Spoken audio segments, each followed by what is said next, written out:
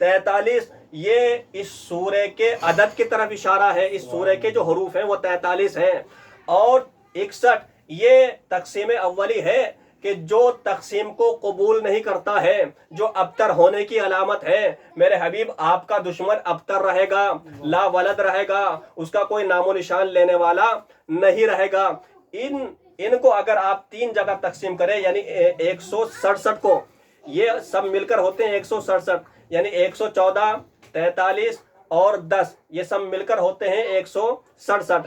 114 سورے ہیں، 10 اس کے کلمات ہیں اور 43 اس کے حروف ہیں.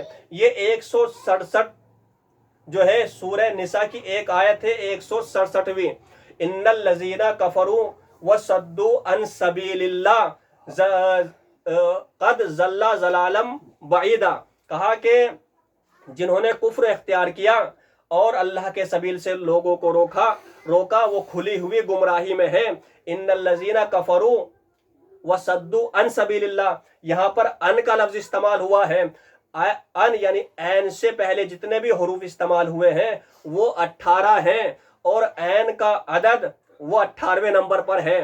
ان یعنی نون کے بعد جو اس آیت میں حروف استعمال ہوئے ہیں وہ 25 استعمال ہوئے ہیں، اور نون 25ویں نمبر پر ہے. 25 اور 18 مل کر 43 ہوتے ہیں. 43 اس حروف کے عدد ہیں، اس حروف کے اس سورہ کے حرف ہیں. یعنی یہ سورہ میں 10 کے عدد کا لحاظ کیا گیا ہے. ان الذین کفروا وظلموا لن یغفر اللہ لهم ولا لیہدیہم الا طریق جہنم خالدین فیہا. اسی آیت میں کہا کہ جن لوگوں نے ظلم کیا اللہ انہیں معاف نہیں کرے گا، اللہ انہیں ان کی ہدایت نہیں کرے گا. ان کے لیے صرف ایک ہی طریقہ ہے، کہا کہ انہیں جہنم میں بھیج دے گا. اور جب تفسیروں میں دیکھا، تفسیر میں یہ ملا کہ جن لوگوں نے آل محمد کے اوپر ظلم کیا ہے ان کا جہنم کے علاوہ کوئی ٹھکانہ نہیں ہے.